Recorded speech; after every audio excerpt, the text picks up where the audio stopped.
ಲೇ ನೋಡಯ್ಯ, ಲೋ ತಡೆಯೋ ಅದು ಕೇಳ್ತೀನಿ. ನಾನು ನ್ಯಾಯಾಂಗದಲ್ಲಿರುವಾಗ ನನಗೆ ನ್ಯಾಯಾಂಗದ ಬಗ್ಗೆ ಗೌರವ ಇದೆ. ನ್ಯಾಯಾಂಗದಲ್ಲಿರುವಾಗ ಆ ವಿಷಯ ನಾನು ಮಾತಾಡೋಕ್ಕೆ ಪ್ರಸ್ತಾವನೆ ಮಾಡೋಕ್ಕೆ ತಯಾರಿಲ್ಲ.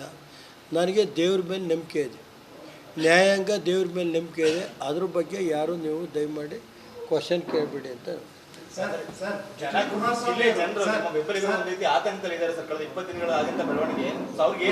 ನೋಡ್ರಿ, ಏನು ಆತಂಕ ಪಡಬೇಕಾಗಿಲ್ಲ, ಗೊತ್ತಾಯ್ತೇನ್ರಿ? ಅದಕ್ಕೆ ಕಾಲುವೆ ಉತ್ತರ ಕೊಡುತ್ತೆ, ಟೈಮ್ ಬೇಕು ಅಷ್ಟೇ. ಅದನ್ನು ಅಲ್ಲಿವರೆಗೆ ನಾವು ಶಾಂತಿಯಿಂದ ತಡ್ಕೊಂಡಿರಬೇಕು. ಇದು ನಮ್ಮ ಜಿಲ್ಲೆಯ ಜನ ಆತಂಕ ಪಡೋಕ್ಕೆ ಮಂಜಣ್ಣಿಲ್ವಾ, ನಾನಿಲ್ವಾ, ಸ್ವರೂಪ್ ಇಲ್ವಾ, ದೇವೇಗೌಡರಿಲ್ವಾ, ಯಾರು ಆತಂಕ ಪಡಬೇಕಾಗಿಲ್ಲ. ನಮ್ಮ ಜಿಲ್ಲೆ ಜನತೆನ 60 ವರ್ಷ ದೇವೇಗೌಡರು ಕಾಪಾಡಿದ್ದಾರೆ, ಇವತ್ತು ಕಾಪಾಡ್ತಾರೆ. ಯಾರು ನಮ್ಮ ಕಾರ್ಯಕರ್ತರು ಆತಂಕ ಧೃತಿಗೆಡಬೇಕಾಗಿಲ್ಲ. ಆ ಶಕ್ತಿ ಇನ್ನೂ ಇಟ್ಕೊಂಡಿದ್ದೀವಿ. ನಮ್ಮ ಪಕ್ಷದ ಶಾಸಕರು, ಹಿರಿಯ ಮುಖಂಡರು ಎಲ್ಲ ಇದ್ದಾರೆ. ಯಾರೂ ಧೃತಿಗೆಡಬೇಕಾಗಿಲ್ಲ. Sir, H D. ಕುಮಾರಸ್ವಾಮಿ ಅವರು ಪ್ರಜ್ವಲ್ ರೇವಣ್ಣ 48 ಗಂಟೆ ಒಳಗೆ ಆತನ ಗೌರವ ಉಳಿಸುವ ನಿಟ್ಟಿನಲ್ಲಿ ಬರಬೇಕು ಅಂತ ಮನವಿ ಮಾಡಿದ್ರು. ನಾನು ಯಾವುದೇ ನ್ಯಾಯಾಲಯ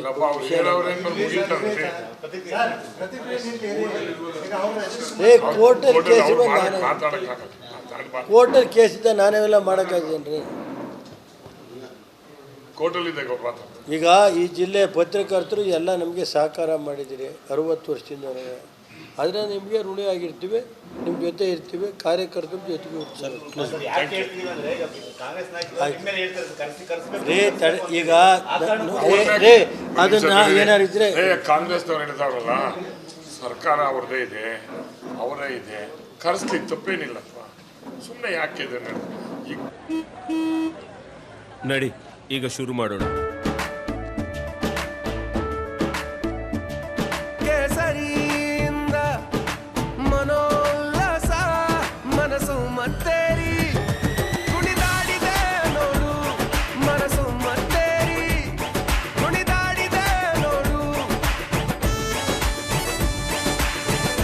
ಕ್ಷಣ ಕ್ಷಣವೂ ಆಚರಿಸಿ ಕೇಸರಿ ಹಬ್ಬ.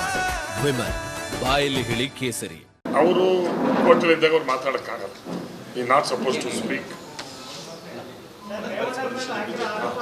ಕಳೆದ ಬಾರಿ ಒಂದು ನಿಮಿಷ, ಸಾರಿ ಕ್ಷಮಿಸಿ, ನಾನು ನಿರಂಜನ್ ಅಂತೇಳಿ ಕಳೆದ ಬಾರಿ ಈ ಕ್ಷೇತ್ರದಲ್ಲಿ ಬಿಜೆಪಿ ಸ್ಪರ್ಧಿಸಿದ್ರು. ಈ ಡಿಫಿಟೆಡ್ ಕ್ಯಾಂಡಿಡೇಟ್ ಈಗ ನಮ್ಮ ಜೊತೆ ಇದ್ದಾರೆ. ಎಲ್ಲರೂ ಹೇಳ್ತಿದ್ರಲ್ಲ, ಅವರು ಮಂಚ್ಕೊಂಡವ್ರು ಇವ್ರು ಮಂಚ್ಕೊಂಡವ್ರು ಅಂತ, ಯಾರು ಮಂಚ್ಕೊಂಡಿಲ್ಲ, ಎಲ್ಲ ಜೊತೆಲೇ ಇದ್ದೀವಿ. ಅವರ ನೇತೃತ್ವದಲ್ಲಿ ಚುನಾವಣೆ. ನಮ್ಮ ಭಾರತೀಯ ಜನತಾ ಪಕ್ಷದ 10 ಜನ ನಾವು ಕ್ಯಾಂಡಿಡೇಟ್ಗಳಾಗಬೇಕಂತ ಆಸ್ಪಿರೆಂಟ್ಸ್ ಇದ್ವಿ. 10 ಜನರು ಕೂಡ ಒಗ್ಗಟ್ಟಾಗಿ ವಿವೇಕಾನಂದ ಅವ್ರನ್ನ ಗೆಲ್ಲಿಸಬೇಕು ಅಂತ ನಿಂತಿದ್ದೀವಿ. ಕೆ.ಟಿ. ಶ್ರೀಕಂಠೇಗೌಡರು ಕೂಡ ನಿನ್ನೆ ಅವರು ಭೇಟಿಯಾಗಿ ನಾಳಿನ ಒಂದು ಕ್ಯಾನ್ವಸ್ ಕೊಡ್ತಾರೆ ಅಂತ ಹೇಳಿದ್ರೆ ಅವ್ರು ಬಂದಿಲ್ಲ, ಪ್ರೆಸ್ ಮೀಟ್ ಕೂಡ ಮಾಡ್ತಾರೆ. ಯಾವುದೇ ರೀತಿಯಾದಂಥ ಒಂದು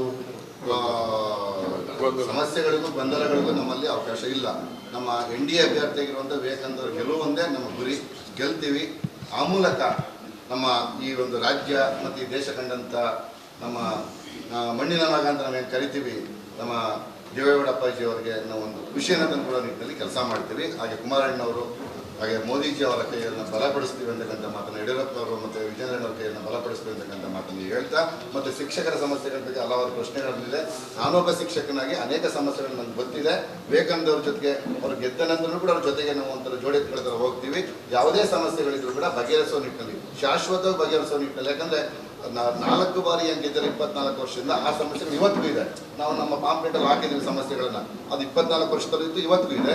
ಯಾವುದೇ ಸಮಸ್ಯೆ ಬಗೆಹರಿಸಿಲ್ಲ. ನಮ್ಗೆ ಅವಕಾಶ ಸಿಕ್ಕಿದ್ರೆ ಮುಂದಿನ ದಿನಗಳಲ್ಲಿ ನಮ್ಮದೇ ಸರ್ಕಾರ ಬರುತ್ತೆ, ನಮ್ಮದು JDS BJP ಒಂದು ಮೈತ್ರಿ ಸರ್ಕಾರನೇ ಬರುತ್ತೆ ಅಂತಕ್ಕಂಥ ಒಂದು ಆಶಾಭಾವನೆ ಇದೆ. ಆ ನಿಟ್ಟಿನಲ್ಲಿ ಇವತ್ತು ಹೇಳಿದ್ರು ರೇವಣ್ಣವರು ಮಾತನಾಡ್ತಾ, ಕುಮಾರಣ್ಣವರು ಟೀಚರ್ಸ್ಗಳನ್ನು ಅಪಾಯಿಂಟ್ ಮಾಡಿ ಕಾಲೇಜುಗಳನ್ನು ತೆರೆದಿದ್ರು.